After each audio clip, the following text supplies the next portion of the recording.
Sahabat yang dikasihi Tuhan, mari kita berdoa. Kami mempersiapkan diri mendengar sabda-Mu, nyatakanlah kebenaran firman-Mu kepada kami. Kami mohon dalam nama Bapa, Putra, dan Roh Kudus. Amin.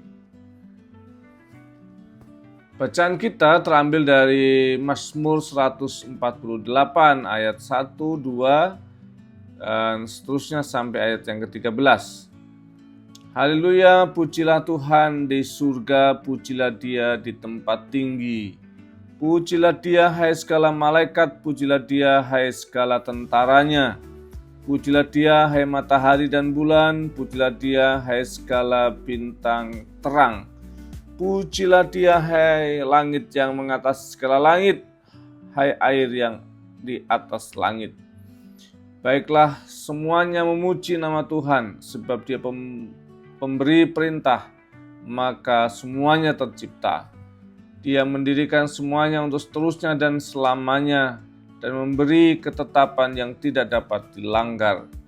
Pujilah Tuhan di bumi, hai ular-ular naga dan segenap samudera raya, hai api dan hujan es, salju dan kabut, angin badai yang melakukan firman-Nya, hai gunung-gunung dan segala bukit, hai pohon buah-buahan dan segala pohon aras, binatang-binatang liar dan segala hewan, binatang melata dan burung-burung bersayap, hai raja-raja di bumi dan segala bangsa, pembesar-pembesar dan semua pemerintah dunia, hai teruna dan anak-anak dara, orang tua dan orang muda. Biarlah semuanya memuji-muji Tuhan, sebab hanya namanya saja yang tinggi luhur, keagungannya mengatasi bumi dan langit. Sahabat yang dikasihi Tuhan, ini bacaannya terasa panjang dalam renungan yang singkat dan pendek ini. Nah, kita cermati bacaan kita cerita tentang panggilan untuk memuji Tuhan. Nah, sekarang pertanyaannya, siapa yang dipanggil untuk memuji Tuhan? Ada malaikat, ada tentaranya Tuhan, oke, kita sangat paham itu. Ada malaikat Tuhan yang ada dekat dengan Tuhan dan mereka senantiasa memuji nama Tuhan. Saya kira panggilan itu oke, gitu. Sekarang berikutnya lagi, siapa yang dipanggil untuk memuji Tuhan? Ada matahari, ada bulan, ada bintang yang terang. Pertanyaannya, memang bisa matahari dan bulan dan bintang membuat ibadah untuk ekspresif, untuk muji-muji Tuhan, kan gimana caranya gitu kan?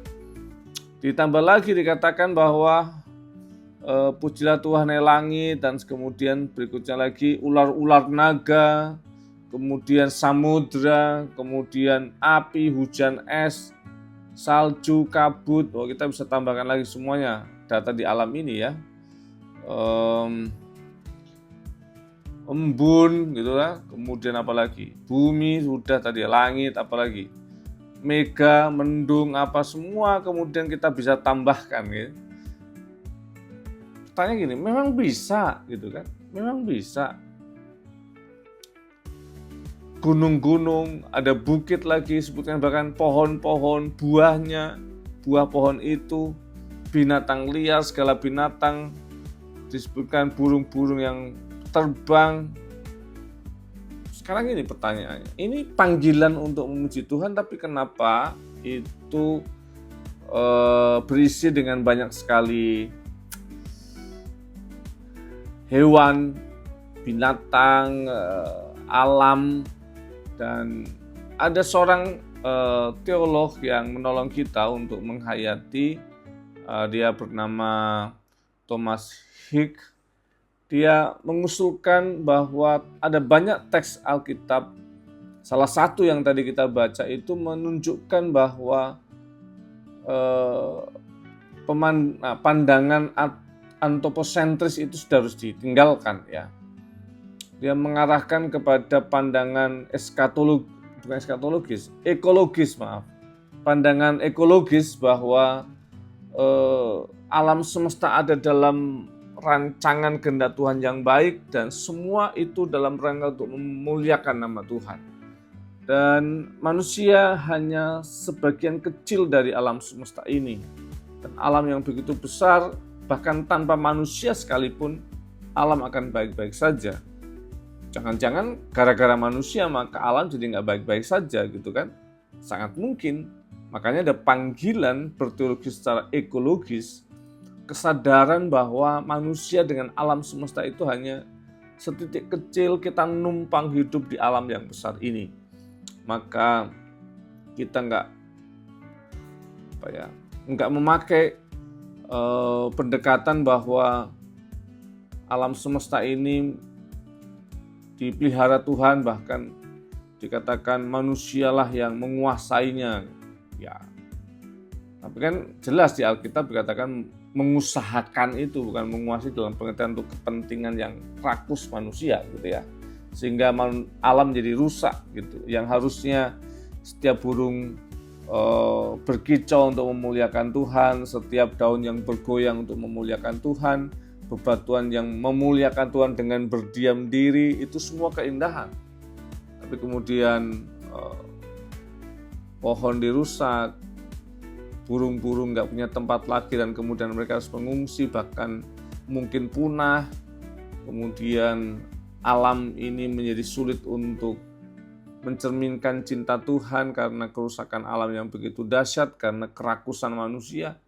Maka panggilan pertobatan supaya kita sadar, kita hanya sebagian kecil dari alam semesta ini. Alam punya mekanisme dan sistemnya, bahkan kita tidak menguasai semuanya itu. Jadi